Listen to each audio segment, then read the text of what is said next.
ও শান্তিদি, তোমার নাকি জামাই আসছে কলকাতা থেকে বড় গাড়ি চড়ে? দামি গাড়ি মানে 4 চাকা মোটরসাইকেল সব আছে। আমার জামাই বড় কোম্পানির বড় অফিসার। আহা, তোমার ছোট জামাইয়ের কথা তো বললে না, যে কাপড়ের দোকানে কাজ করে। ছাড় তো ওই হজর ছাড়ার কথা। 1 বছর ধরে একই চটি পায়ে দিয়েই আমার বাড়িতে আসে, কোনোদিন দেখলাম না এক হাঁড়ি মিষ্টি নিয়ে আসতে। কই গো, আমার চাটা কই? আর শুনলাম নাকি আজ তোমার ছোট জামাই অয়ন আসছে বাড়িতে। ওই এলে আসবে, তার জন্য কি আমার ভালো মন্দ রান্না করতে হবে নাকি? যদি বড় জামাই আসে, কি রান্না করব না করব সেটা আমি বুঝবো। মা, অয়ন আসছে শুনলে আমার মাথা গরম হয়ে যায়। বন্ধুদের সামনে মুখ দেখানো যায় না। ওগো জ্যাঠা, বাড়িতে তো একটা এরোপ্লেন নেমেছে, কোটি টাকার গাড়ি। আরে বড় জামাই এসেছে বোধহয়। কই গো, বরণ ডালটা নিয়ে আসো। বড় জামাই গো, কত সুন্দর দামি একটা গাড়ি কিনেছে। এই কি তুই তুই গাড়ি থেকে নামলি? নমস্কার শ্বশুর মশাই, পায়ের দিয়ে প্রণাম করি। অয়ন, তুই এই দামি গাড়িটা তোর? অয়ন, তুমি গাড়িটা কার কাছ থেকে আনলে? এসো জামাই, বসো।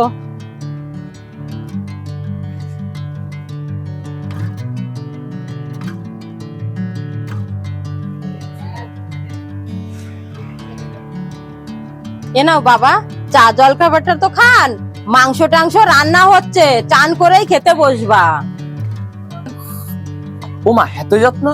আগে তো আসলে আমাকে বাসি মুড়ি খাওয়াতে, মানে কাকি, মানে শাশুড়ি মা। আহা বাবা, তখন তো কদরটা বুঝতে পারিনি। তুই তো এখন আমার বড় ছেলের মতো। তা বল না বাবা, গাড়িটা কোথায় পেলি? বিশেষ কিছু নয়, আমি কলকাতা এক দোকানে কাজ করতাম। হঠাৎ করে একদিন টিকিট কেটে একটা কোটি টাকা জ্যাকপট বেঁধে যাই। তাই এখন থেকে আমি কোটি করছি। কি কোটি টাকা? হ্যাঁ, কোটি টাকা। ওই টাকা দিয়ে আমি একটা ভালো একটা ব্যবসা শুরু করলাম, আর তিনটে গাড়ি নিয়ে নিলাম। ওগো, আমি আগে বলনি কেন? আমি তো ভেবেছিলাম তুমি এখনো দোকানেই কাজ করো। তোমায় সারপ্রাইজ দেবো বলে তাই কিছু বলিনি গো। না বললে শুনবো না বাবা, অনেক কষ্ট করেছো, আজকে তোমার এসব খেতেই হবে। শাশুড়ি মা, আমি একা একা খেতে পারবো না। খাও বাবা খাও, খাসির বড় ঠ্যাংটা তোমার জন্যই রেখেছিলাম।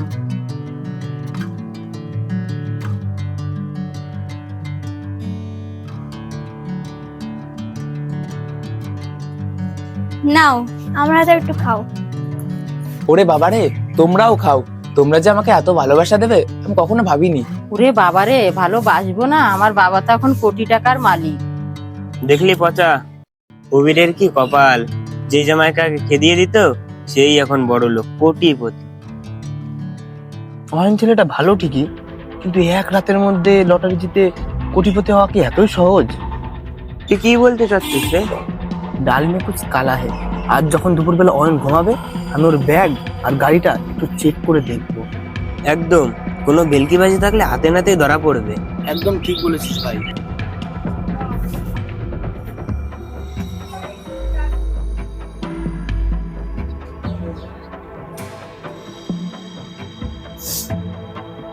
দেখি তো এই ব্যাগটার মধ্যে কি।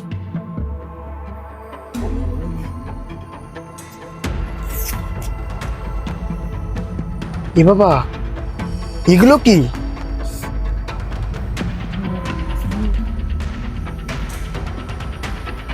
ওরে বাবা রে, এ তো কোটিপতি নয়, এই নিঘাত কোনো ডাকাত। এই ডাকাতি করে এখানে এসেছে গা ঢাকা দিতে। এই যেমন সেমন লোক নাই। এই কথা তাড়াতাড়ি সুজাই মাতুব্বরকে গিয়ে বলি। বড় মশাইকে সব কথা খুলে বলতে হবে। চল চল। মাতুব্বর মশাই, ওই কবিরের জামাই আছে না, ও কোনো কোটিপতি নয়, ও মস্ত বড় ডাকাত। কি বলছিস রে বলছিস? তোদের হাতে কোনো প্রমাণ আছে? তাই তো বলি, শ্বশুর বাড়ি এসে এত দামি গাড়ি, এত দামি সুটবুট কোথায় পেলো? দাঁড়া, কাল ওর বাড়িতে গিয়ে ওর মুখোশ খুলবো। ওর ভীষণ ঘ্যাম হয়েছিল না ও জামাইকে নিয়ে? যা, তোরা এখন বাড়ি যা, কালকে সকালে দেখবো ওকে। চল চল চল।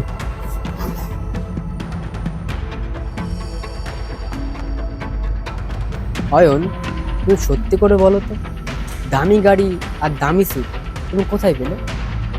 মাতব্বর মশাই, আমার জামাই কোটিপতি, তাতে আপনার কেন হিংসা হচ্ছে? কাকা থামুন, আমি কাল রাতে ওর ব্যাগ ঘেটে দেখেছি, একটা নকল দাড়ি আর একটা বন্দুক পেয়েছি ওখান থেকে। অয়ন, পচাটা কি বলছে? তুমি আমাকে মিথ্যে কথা বললে? আমি কোনো দোষ করিনি, আমি কোনো অপরাধী নই। ওরা সব মিথ্যে কথা বলছে। তাহলে অয়ন, ওই দামি গাড়িটা কার? দামি স্যুটটা কার? আর ওই গাড়িটা আমার মালিকের। আর ওই ব্যাগের ভিতর যেসব জিনিস ছিল ওটা আমার নাটকের দলের। হয়ে যা আমার বাড়ি থেকে, অসভ্য জানোয়ার জামাই কোথাকার, বেরিয়ে যা আমার বাড়ি থেকে। তুই শেষে গাড়ি ভাড়া করে নিয়ে এসে সারা পাড়ার লোকের কাছে আমাদের ছোট করলি। আমি শুধু দেখতে চেয়েছিলাম তোমরা আমাকে বেশি ভালোবাসো না আমার টাকাকে বেশি ভালোবাসো। আমি যখন আগে আসতাম সাধারণ পোশাক পরে, তখন আমাকে কুকুরের মতন ব্যবহার করতে। আজ আমি একটা দামি গাড়ি নিয়ে আসলাম বলে তোমরা আমাকে মাথায় তুলে নিলে। তোর ওই নীতি কথা শুনতে চাই না, ভিখারি জামাই, বেরিয়ে যা আমার বাড়ি থেকে, এক্ষুনি বেরিয়ে যা।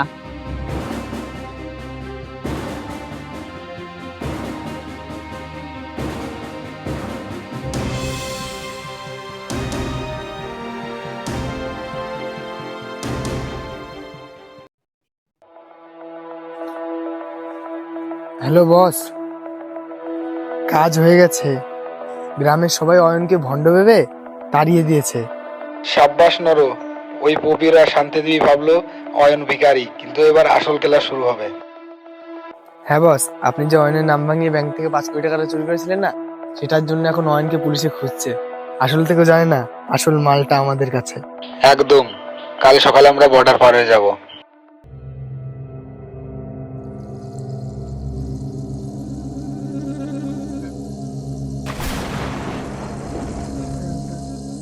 কি অয়ন, তুমি তুমি তো দুপুরবেলায় গ্রাম ছেড়ে চলে গেলে।